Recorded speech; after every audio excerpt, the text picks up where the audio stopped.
Perfeito. Bom dia a todos. Essa é uma atividade da Ação Médica de Goiás, Faculdade de Medicina da UFG e da Academia Brasileira de Ginecologia e Obstetrícia, acerca de um tema importante sobre saúde mental, sobre depressão, o aspecto aí mais preocupante.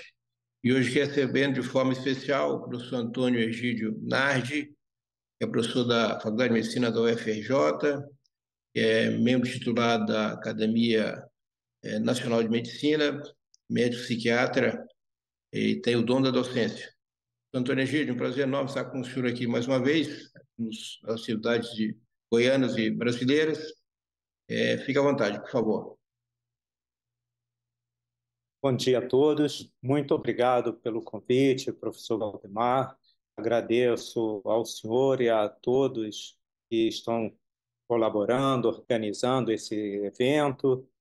Agradeço em especial ao Maurício aí, que deu toda a assistência para nós projetarmos os slides e estarmos online. Muito obrigado pelo convite. E agradeço porque esse é um tema muito importante, a depressão resistente ao tratamento. É diferente do que a maioria das pessoas e mesmo colegas pensam, a depressão é uma doença de difícil tratamento. Grande parte das pessoas que sofrem de depressão tem dificuldade a responder rapidamente ao tratamento. A indústria farmacêutica, sempre quando lança um antidepressivo, tenta mostrar que o problema da depressão está resolvido com aquele antidepressivo, que rapidamente quem tem depressão vai ficar livre da depressão, mas isso é uma falácia. Na realidade, os antidepressivos ajudam, sem dúvida, na depressão, mas eles não são a única forma de tratamento da depressão. E como eu vou mostrar aqui, a depressão ela é uma doença que exige muito conhecimento técnico em várias vertentes, não apenas farmacológica, para o tratamento adequado. Eu não tenho nenhum conflito de interesse em relação a essa apresentação, nem em relação a nenhuma apresentação, mas é sempre bom frisar isso, né? Quando nós falamos de depressão, muitas pessoas acham que são várias doenças. Existe a depressão pós-parto, a depressão ansiosa, a depressão da senectude, a depressão na infância, a depressão sazonal, a depressão atípica, a depressão melancólica, enfim, uma série de subtipos. Na realidade, esses subtipos, eles são apenas características ou clínicas temporais que nós utilizamos para tipificar um pouco melhor o que é a depressão. Mas a doença, a depressão, é uma só. Por exemplo, uma mulher que teve uma depressão pós-parto, ela pode ter um episódio depressivo inteiramente fora do parto, antes ou depois desse parto. E, em geral, se a depressão pós-parto foi o primeiro episódio, outros episódios de depressão irão ocorrer nessa mulher, dependente da gravidez ou do ciclo menstrual dela. Então, a depressão é uma doença única que nós podemos apresentar em diferentes momentos da vida e que nós podemos classificar. Com certeza, os quadros leves, moderados e graves. O leve é aquele que incomoda a pessoa, mas ela, com esforço, consegue fazer o seu cotidiano. O moderado é quando ela começa a falhar no cotidiano, a faltar um emprego, a faltar no estudo, a não realizar atividades sociais ou físicas e etc. E grave é quando ela não consegue fazer nada ou tem um risco de suicídio ou tem um quadro psicótico. O episódio único normalmente é quando inicia a depressão, raramente alguém fica em um único episódio depressivo, e a doença é recorrente, cada um terá na sua frequência vários episódios depressivos. Um ponto importante na depressão são as comorbidades, sejam elas sistêmicas, como, por exemplo, o Parkinson, um hipotireoidismo, uma anemia, enfim, qualquer doença que pode cursar junto, um infarto do miocárdio, um quadro hipertensivo, um diabetes, que podem cursar juntos com a depressão, e comorbidades outros, como, por exemplo, dependência de drogas, de álcool, quadros de pânico, enfim, qualquer outro transtorno mental. Nós temos muita dificuldade, é sobre isso que eu vou falar hoje, no tratamento da depressão. Eu mencionei logo no início, não é fácil tratar a depressão. Primeiro, por causa do diagnóstico. O diagnóstico de depressão muitas vezes é confundido com tristeza ou com luto. Se o paciente chora no consultório de um médico, o médico às vezes acha que ele está com depressão e quer prescrever um antidepressivo. Muitos pacientes com depressão não choram. Então, é um diagnóstico que exige um conhecimento de psicologia, exige tempo para examinar o paciente, e só um exame psiquiátrico bem realizado é que pode dar o diagnóstico de depressão. Muitas pessoas confundem, porque depressão é uma palavra leiga que tem significado de tristeza, e confundem depressão com tristeza. Muitos deprimidos não têm nem humor triste, muitos deprimidos têm humor apático ou humor irritado. Então, a tristeza não é obrigatória para o diagnóstico de depressão. E o diagnóstico envolve outras vertentes, como, por exemplo, o apetite, o sono, a libido, a capacidade de concentração e etc. A capacidade de prazer também, os pensamentos. Então, o diagnóstico é muito complexo. Depois, a questão que o paciente deprimido começa a melhorar e acha que já está bom. Na realidade, isso ocorre com muita frequência, porque quando a pessoa está muito deprimida e já melhora 50%, ela já se acha recuperada. E isso não só favorece uma rápida piora, uma rápida recorrência da depressão, mas como dificulta também uma qualidade de vida adequada. Nós temos que procurar no tratamento da depressão uma remissão total, uma recuperação total, e isso é possível. Um outro ponto é que os antidepressivos, eles não têm efeito imediato. Eles precisam de um tempo, que pode ser até de 2 meses, para ter seu efeito pleno, seu efeito reconhecido. É claro que, clinicamente, é muitas vezes difícil esperar 2 meses. A gente, em geral, espera 2 semanas, no máximo 4, e mesmo assim o paciente tem que mostrar algum sinal de recuperação. Também a dose, né? Muitas vezes o antidepressivo é prescrito numa dose inadequada, muito baixa, que não tem efeito terapêutico. Isso faz com que o paciente continue sofrendo e queira mudar de remédio toda hora. Os efeitos colaterais também é algo importante, porque os efeitos colaterais muitas vezes limitam o uso do antidepressivo. Quando o paciente está muito deprimido, aqueles quadros mais graves, ele suporta qualquer efeito colateral, como sedação, aumento do apetite ou diminuição da libido. Mas depois que ele se recupera, mesmo que não totalmente, fica difícil sustentar efeitos colaterais, e muitos abandonam o tratamento, aumentando a chance de recorrência da depressão. Fatores psicossociais também são muito importantes. Nós sabemos que várias pessoas passam por problemas econômicos, traumas, problemas familiares, problemas sociais, e isso, claro, dificulta muito a recuperação da depressão. Por exemplo, o desemprego. O desemprego é um fator de estresse muito grande e dificulta a pessoa se recuperar de um quadro depressivo, e assim para outras situações de grande estresse, grande preocupação.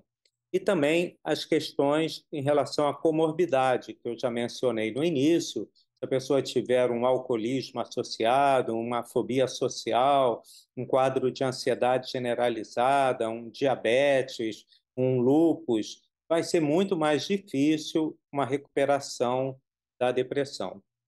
Então, como que nós podemos definir depressão resistente? Existem vários critérios, cada escola, cada autor tem o seu critério. Isso é importante nós conhecermos quando vamos ler um artigo ou uma referência a respeito de depressão resistente, saber qual é o critério que aquele indivíduo utilizou, aquele grupo utilizou. Outro ponto importante é que depressão resistente não é um diagnóstico clínico.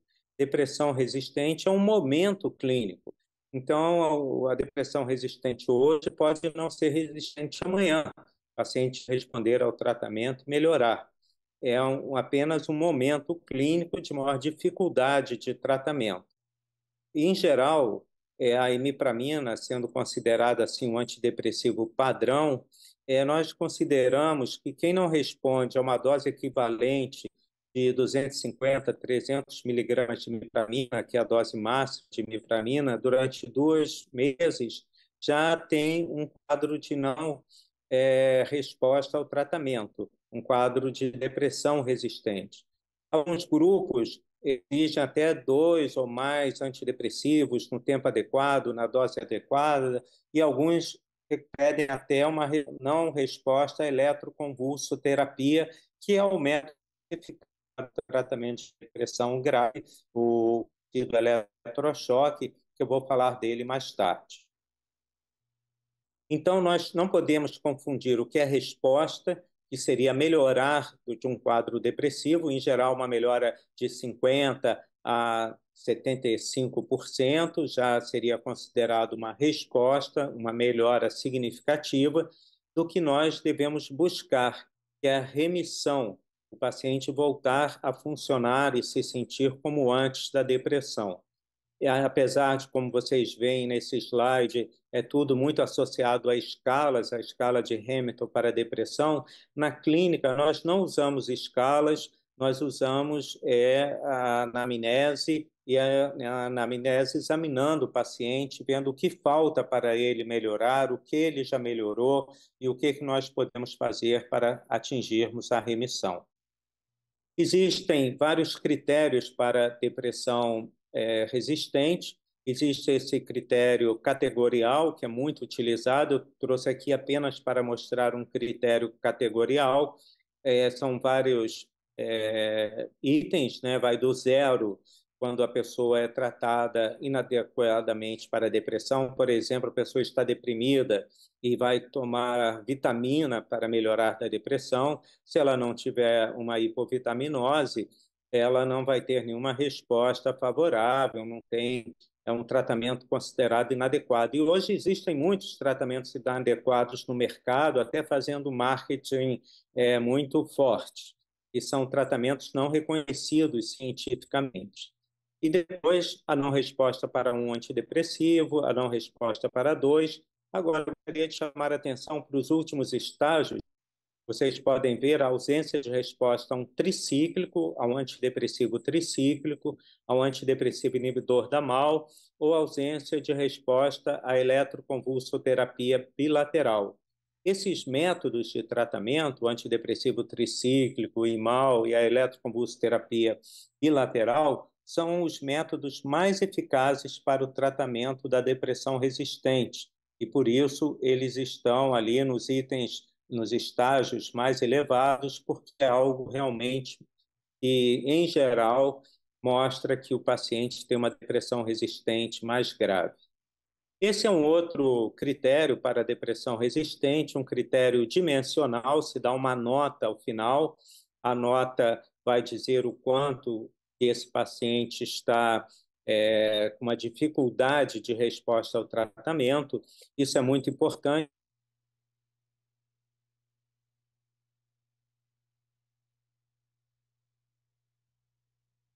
porque o dimensionar vários itens, como a duração, a gravidade dos sintomas, quantos antidepressivos o paciente já tomou e não melhorou, se teve alguma potencialização com antidepressivo e se usou ou não a eletroconvulsoterapia. Repito, o método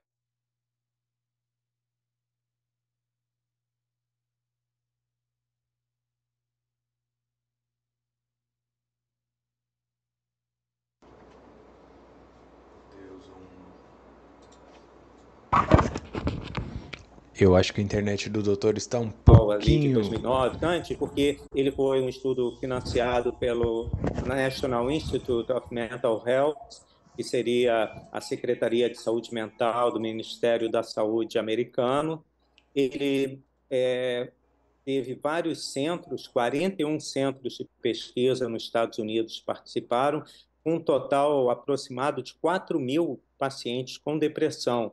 Então, foi um estudo assim que trouxe alguns pontos importantes para nós pensarmos, e ele durou 7 anos. Resumindo um pouco o estudo, ele era composto de várias etapas. O paciente entrava com depressão, tomava citalopram, todos os pacientes tomaram citalopram, e se não respondiam, passavam a ter uma substituição por bupropiona, sertralina ou venlafaxina, que são antidepressivos, poderiam ser potencializados, associar o citalopram a bupropiona ou a buspirona, ou a terapia cognitivo-comportamental com ou sem citalopram. Os que não responderam, principalmente os que estavam no grupo da terapia cognitiva, poderiam mudar para venlafaxina ou bupropiona. Os que não responderam na terceira etapa poderiam ter a medicação substituída, finalmente, por um tricíclico, a nortriptilina, ou pela mirtazapina, ou serem potencializados pelo lítio ou por hormônio tiroidiano. E, por fim, se não respondesse à terceira, à quarta etapa, poderiam tomar o inibidor da MAO, a fantástica tranilciclomina, muito eficaz, ou uma associação de venlafaxina com mirtazapina, também considerado uma associação muito eficaz. Resumindo, o STAR-D, ele demonstrou que apenas 1/3 dos pacientes tiveram remissão com citalopram, com o primeiro antidepressivo. Quer dizer, 2/3 não tiveram remissão no primeiro antidepressivo. Agora, desses pacientes que tiveram a remissão com o primeiro antidepressivo, muitos deles demoraram muito para ter essa remissão. Às vezes, tiveram demora até de 2 meses para melhorar. Outros pacientes, 2/3, só foram melhorar após 4 antidepressivos ou associações, mostrando que não é fácil ver qual o melhor antidepressivo, e mesmo com todas as opções. A remissão ficava associada a um menor risco de recaída, então quem se recuperava totalmente tinha um menor risco de recaída. Os transtornos de ansiedade associados foram considerados um fator importante para a resistência ao tratamento. E um ponto que o STAR-D mostrou é que, se você trocar o antidepressivo de classe, a chance de resposta é maior.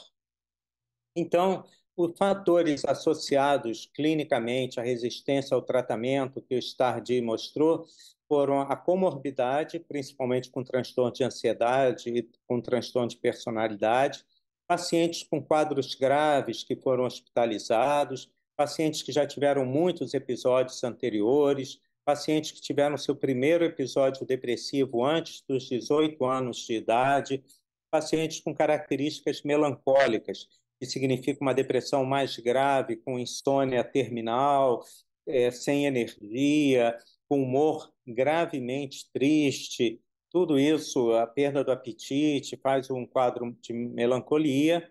Pacientes com apneia obstrutiva do sono e pacientes com ideação suicida.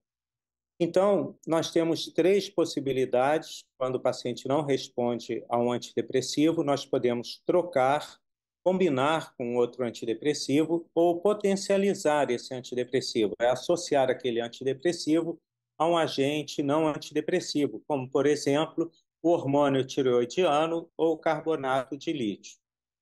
A troca tem suas vantagens. Todas essas opções que eu mencionei, a troca, a potencialização ou a combinação, têm vantagens e desvantagens.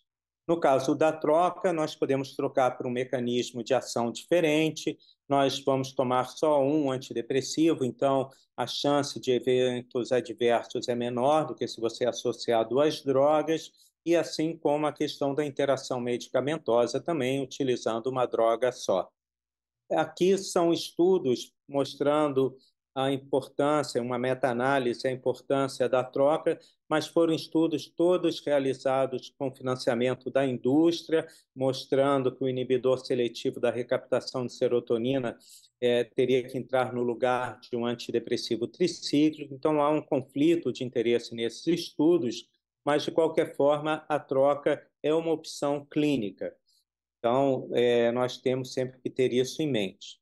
A combinação, eu aconselho sempre quando o paciente já teve uma resposta parcial, então nós podemos já aproveitar os benefícios iniciais do primeiro antidepressivo e associar um segundo, principalmente corrigindo algo que ainda precisa ser corrigido, como às vezes a insônia, a hipersônia, a disfunção sexual ou outra queixa do paciente. Então, a combinação é muito utilizada na clínica, principalmente com carbonato de lítio e hormônio tiroidiano.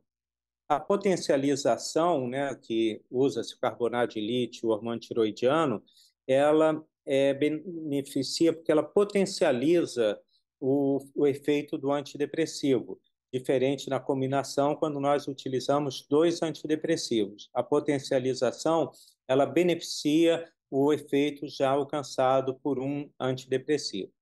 E aqui é um estudo realizado onde se observou 48 estudos publicados, se fez uma análise desses 48, onde foram utilizados 11 agentes para potencialização. E os mais importantes ali que obtiveram remissão foi o hormônio tiroidiano, a risperidona, a quetiapina, a buspirona, o aripiprazol e a olanzapina, excluindo a buspirona, os demais são antipsicóticos. Podem ser antipsicóticos fracos, como a quetiapina e o aripiprazol, mas são considerados antipsicóticos. Me chama a atenção a ausência do lítio. O lítio está só ali na resposta, mas nós sabemos que o lítio é fantástico, é porque o lítio não tem patente, o lítio é um sal da natureza. Então, normalmente, em estudos assim, que envolve outros medicamentos, principalmente em época de patente, ele acaba sempre ficando de lado. Mas o lítio é um medicamento excelente para a potencialização de antidepressivos. Outras opções terapêuticas que fazem parte, né, do tratamento para a depressão e que são importantes estarem associadas ao antidepressivo. Primeiro, a psicoterapia, as várias formas de psicoterapia. Aqui eu cito duas, a terapia cognitivo-comportamental e a interpessoal, apenas porque são as mais estudadas, mas qualquer tipo de terapia onde o paciente se sinta bem, se sinta compreendido, é muito boa. E a neuromodulação, a eletroconvulsoterapia, que está agora completando praticamente 90 anos de uso na medicina, apesar de todo mundo falar mal dela, né? Toda a mídia, as pessoas são contra o eletrochoque por total preconceito e desconhecimento, mas é o tratamento mais eficaz para a depressão grave. A estimulação magnética transcraniana, que até hoje não mostrou o que veio, só as pessoas que vendem esse tratamento defendem esse tratamento, talvez seja mais um placebo na psiquiatria, e outros métodos de estimulação, como do nervo vago e cerebral profunda, que na realidade são métodos que talvez nunca cheguem à clínica, fiquem só na pesquisa, porque são métodos invasivos. Aqui um estudo mostrando pacientes que foram tratados apenas com depressão após não responderem a um antidepressivo, e esses poucos estudos mostraram que não houve uma melhora da depressão. Entretanto, vários estudos onde o paciente não respondeu ao antidepressivo e foi associado ao antidepressivo a psicoterapia, o número de estudos favoráveis é enorme e a meta-análise mostra uma resposta muito favorável à associação do antidepressivo com a psicoterapia. A estimulação magnética craniana, como eu falei, vem buscando aí um ponto para justificar o seu uso, e aqui um estudo comparando com a eletroconvulsoterapia, e o efeito terapêutico da eletroconvulsoterapia sempre foi maior. A eletroconvulsoterapia realmente é um método indicado para depressão grave. A estimulação magnética transcraniana é aprovada para quadros leves, moderados, mas na realidade tem um efeito terapêutico muito fraco, eu diria, semelhante ao placebo, e repito, só defende a estimulação magnética transcraniana quem vende esse serviço. Aqui um estudo publicado no JAMA Psychiatry, que é uma revista importante da psiquiatria mundial, em 2018, em pacientes com depressão resistente e mostrando que a associação do antidepressivo com a estimulação magnética transcraniana não mostrou nenhum resultado significativo. Então, o placebo ou a estimulação magnética transcraniana tiveram um resultado idêntico nesse grupo, mostrando isso que eu falei, que a estimulação magnética transcraniana, além de ser cara, tem que fazer várias vezes, ela não tem um efeito que nós gostaríamos. A estimulação cerebral profunda, ela é um método invasivo, parece ser eficaz, poucas pessoas têm experiência nisso nos Estados Unidos ou fora dos Estados Unidos, e ela é um método que eu penso só vai ser utilizado em pesquisa, raramente virá à clínica. Aqui um estudo, nos poucos estudos, né, uma meta-análise dos poucos estudos com estimulação cerebral profunda, mostrando uma eficácia, mas são casos pequenos, são casos isolados, não há um grupo significativo para nós termos uma conclusão definitiva, mas é uma esperança. O eletrochoque, a eletroconvulsoterapia, que inclusive foi capa dessa revista Ciência Hoje, é, como eu falei, um método antigo, fazendo 90 anos, método mais eficaz para o tratamento da depressão grave. Entretanto, há um desconhecimento popular enorme sobre esse método. As pessoas acham que é um método antigo, ou que é uma tortura. Há uma clara influência política nisso também, porque pessoas foram torturadas com choque e associam choque ou a cadeira elétrica à eletroconvulsoterapia. Esses absurdos fazem com que o eletrochoque seja sempre considerado como um método a ser questionado, que para os psiquiatras isso não é verdade, é o método mais eficaz para o tratamento de depressão grave. Todos os hospitais universitários do mundo têm a eletroconvulsoterapia, os hospitais privados todos têm, só os hospitais públicos que não têm, uma pena, porque faz com que a eletroconvulsoterapia seja cada vez mais um tratamento elitista, né? Só os hospitais privados ou os hospitais universitários têm. Aqui um estudo de psiquiatria da UFRJ, que é um hospital terciário, metade dos pacientes que receberam eletroconvulsoterapia no período estudado, eles apresentavam algum transtorno do humor e metade quadros de esquizofrenia grave. E aqui o motivo, né, para a aplicação da eletroconvulsoterapia, vocês veem o segundo motivo, tentativa de suicídio, e o primeiro e o terceiro, questões de agressividade. É importante mencionar o último motivo ali, gravidez. A eletroconvulsoterapia é totalmente segura em mulheres grávidas durante a gravidez, né? Do primeiro dia de gravidez ao dia do parto, é um método inteiramente seguro. O que ocorre é que é muito mais seguro a eletroconvulsoterapia numa depressão grave, numa mulher grávida, do que qualquer outro antidepressivo, mas é muito pouco utilizado. Aqui uma análise, uma meta-análise da eletroconvulsoterapia comparada a vários antidepressivos. As colunas escuras são as colunas da eficácia da eletroconvulsoterapia. Vocês podem observar que em diferentes estudos a eletroconvulsoterapia sempre foi mais eficaz que a depressão antidepressivo sempre foi mais eficaz do que o antidepressivo em depressão grave. Então, a eletroconvulsoterapia é comprovadamente um método mais eficaz de tratamento. Aqui também um estudo do JAMA Psychiatry, de 2018, mostrando que quando a gente demora muito para decidir fazer eletroconvulsoterapia, às vezes o psiquiatra tenta um, tenta dois, três, quatro, e o paciente vai piorando da depressão, aumenta o risco de suicídio e aumenta o custo do tratamento. Então, mostrando que a eletroconvulsoterapia deve ser a primeira, no máximo a segunda opção para a depressão resistente ao tratamento, principalmente os quadros graves de depressão. Não se deve esperar muito para indicar a eletroconvulsoterapia, porque isso aumenta o risco de suicídio e aumenta o custo da depressão para o indivíduo, para a família e para a sociedade. Algumas novas perspectivas vêm sendo estudadas. A ketamina e a esketamina chamam um pouco a atenção, porque já são utilizadas na clínica, sem nenhum parâmetro, sem nenhum protocolo, é utilizado via oral, via intramuscular, endovenosa. A ketamina é um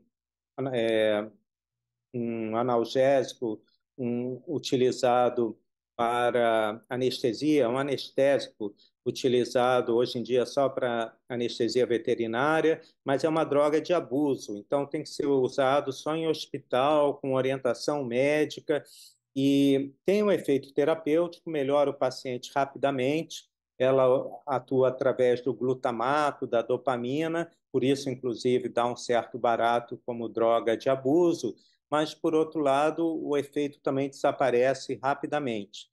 Mas, como uma ajuda no tratamento de depressão resistente, é algo importante.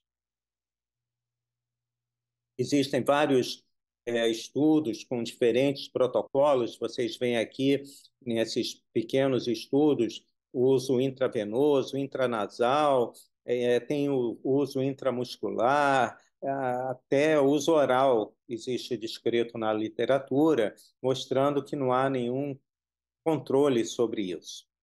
E comparando a ketamina com a eletroconvulsoterapia, isso foi um estudo pequeno, a ketamina em uma semana, segundo esse estudo, foi um pouco mais eficaz, mas nós sabemos que na prática clínica nem sempre nós encontramos isso. Hoje a ketamina é muito utilizada nas clínicas particulares e nós sabemos que o paciente mais grave depois passa para a eletroconvulsoterapia.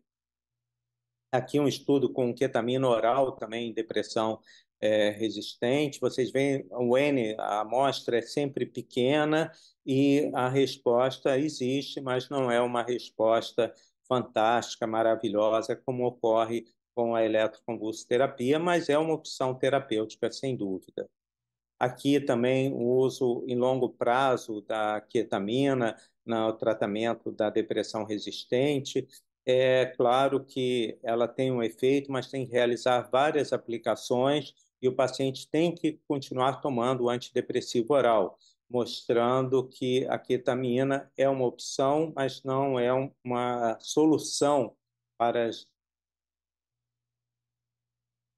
depressões resistentes.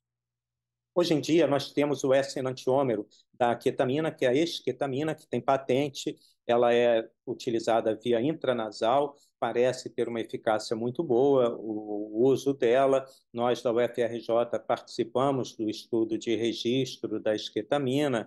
Ela, como esse estudo também do JAMA Psychiatry demonstra, tem uma eficácia muito boa e uma resposta em longo prazo também boa. Mas é importante mencionar que todos esses pacientes com depressão resistente que tomaram esketamina também fazem uso de antidepressivo por via oral. Então, não é só a esketamina. Esse estudo é bom mostrar porque a esketamina vem tentando competir com a eletroconvulsoterapia. Então, aqui um estudo em pacientes com risco iminente de suicídio, tomando ou esketamina ou placebo. Foram 32 tomando um antidepressivo associado ao placebo e 36 utilizando a esketamina intranasal, e o antidepressivo oral também. Então, quer dizer, os dois grupos tomavam antidepressivo oral, sendo que um grupo utilizava a esketamina intranasal e o outro grupo o placebo intranasal. E o que nós observamos, vocês podem olhar essas duas colunas da esquerda, a parte vermelha é altíssimo risco de suicídio, a parte azul é alto risco de suicídio e a laranja um risco de suicídio pequeno. Vocês veem que ao longo de uma semana, aqui tem um dia e 2 dias, mas no ponto final, após 25 dias, o verde é a ausência de risco de suicídio, o grupo da esquetamina foi maior. Mas se nós somarmos a ausência de risco com o risco mínimo, tanto a esquetamina quanto o placebo tiveram uma resposta muito semelhante. E o grupo da esquetamina ainda ficou com um tracinho vermelho ali, mostrando que não foi uma resposta de 100%, né? Então, mostrando que a esquetamina ajuda, mas não é uma solução total. E o placebo, como em vários outros estudos, teve uma resposta muito boa, né? 58% do grupo placebo não tinha mais risco de suicídio, 32% um risco mínimo e 10% um risco pequeno. Uma resposta muito boa comparada com aquela coluna do placebo, a primeira coluna, mostrando que o placebo acaba funcionando muito em estudos clínicos. O que ocorre nessa linha do tempo é que nós observamos que o mercado de antidepressivos ele teve um boom de 1980 para cá, mas os bons antidepressivos são os da década de 50 e 60. Eu diria que a década de 50 foi a década de ouro da psicofarmacologia. Nós tivemos o lançamento do lítio em 49, depois da clorpromazina, antipsicóticos, depois dos inibidores da MAO, dos tricíclicos, dos benzodiazepínicos, mudaram a psiquiatria. A década de 50 foi a década de ouro da psicofarmacologia.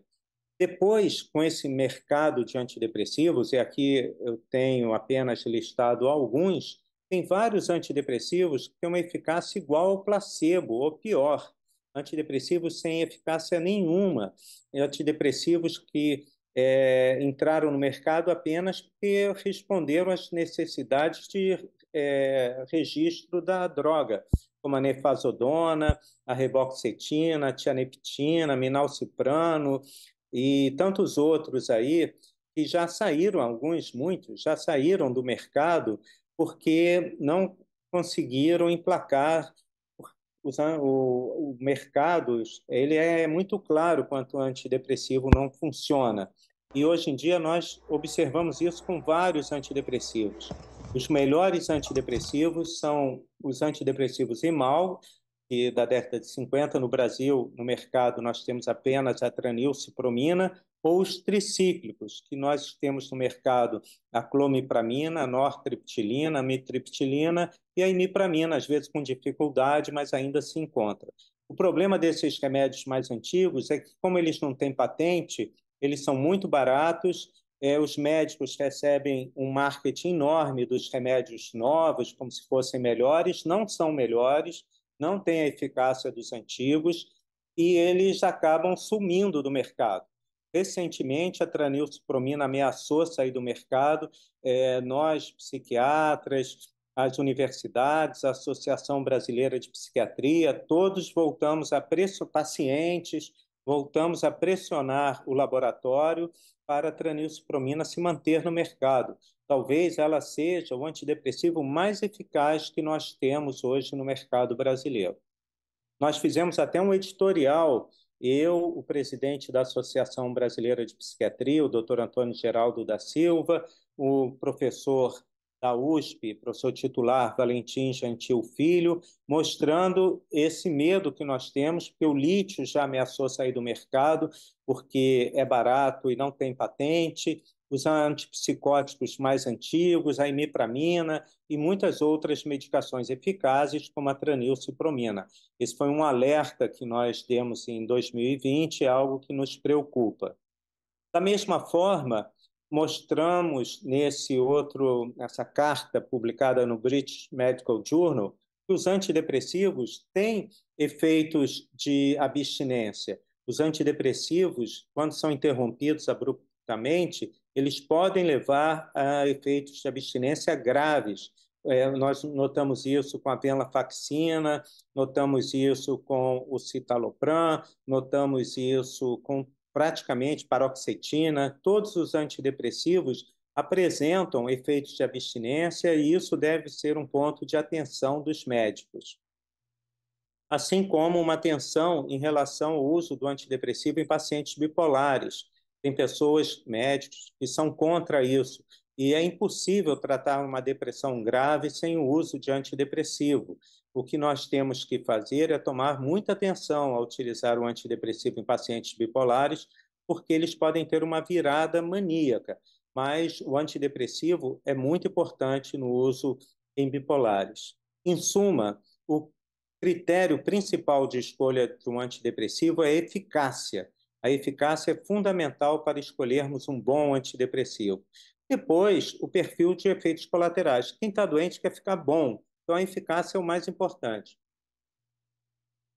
Depois nós vamos pensar nos efeitos colaterais, como administrá-lo. Podemos pensar também na resposta positiva anterior do paciente ou de um familiar ao antidepressivo, a quantidade de dados científicos sem conflito de interesse que nós temos sustentando a eficácia daquele antidepressivo e o custo também. Existem antidepressivos que têm um efeito fraco e um custo altíssimo. E, às vezes, a prescrição desse antidepressivo, além de não melhorar a depressão, ainda cria um problema econômico para o paciente e para a família. Nós realizamos um estudo que eu julgo muito importante, que foi a associação da tranilcipromina com a amitriptilina em pacientes que não melhoraram com a eletroconvulsoterapia, e é uma associação muito eficaz e que traz bons resultados utilizados em pacientes com depressão grave, depressão resistente ao tratamento. E é um exemplo de algo que é sempre condenado nos livros de psiquiatria, a associação de um inibidor da MAO com tricíclico. Mas não existe nada mais seguro quanto à crise hipertensiva e nada mais seguro também do que em relação à eficácia. Então, essa associação é reservada para os casos mais graves. Aqui nós fizemos um estudo importante e isso mostrou como é eficaz esse uso em longo prazo. Então, nós temos que melhorar também a adesão do paciente ao antidepressivo. Hoje, com o celular, fica muito fácil lembrar a hora do remédio, levar um porta-comprimidos para ter a medicação quando estiver fora de casa, organizar os melhores horários, se possível, uma tomada única durante o dia e ter uma atenção especial ao prescrever o antidepressivo, explicando ao paciente a importância de tomar e desmistificando algumas coisas. Alguns pacientes acham que vão ficar dependentes do antidepressivo, alguns pacientes acham que a personalidade vai mudar. Então, é sempre importante conversar com calma, porque no nosso ambulatório de depressão resistente na Universidade Federal do Rio de Janeiro, a causa mais frequente de depressão resistente é que o paciente não toma o remédio direito. E não toma o remédio direito porque não foi orientado corretamente pelo médico, pela equipe que atende o paciente, da importância de tomar o remédio corretamente. Alguns estudos, como esse, questionam se o uso do antidepressivo em tão larga escala, como vem ocorrendo isso ao longo do tempo, e muitas vezes perdendo a eficácia, o antidepressivo, quando é utilizado no paciente, o paciente responde no início e depois vai perdendo a chance de resposta, se essa piora do paciente com depressão ao longo do tempo não seria devido ao uso do antidepressivo. E contra isso, nós temos a resposta do pai da psiquiatria, Emil Kraepelin. Para os que não sabem, ele é o pai da psiquiatria, ele é que criou as bases sólidas que hoje nós temos para o diagnóstico em psiquiatria. Na época do Kraepelin não havia nenhum antidepressivo eficaz e ele mostrou que os pacientes com depressão eles tendem a piorar ao longo do tempo. Os quadros tendem a se tornar mais frequentes e mais graves. Então, isso já ocorria na época do Kraepelin.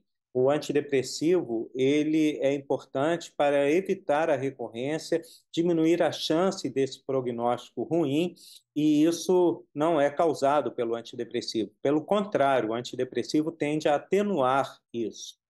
A avaliação contínua do paciente é algo importante. Nós temos que regularmente avaliar os pacientes com depressão, depressão grave principalmente, visitas regulares, monitorar, ter contato, ver quando mudar o antidepressivo, aumentar a dose, diminuir a dose, pontos importantes de decisão, porque isso é o tratamento ideal para a depressão, diminui o número de quadros resistentes e faz com que o paciente siga corretamente a medicação, além da psicoterapia e de atividade física regular, que é muito importante.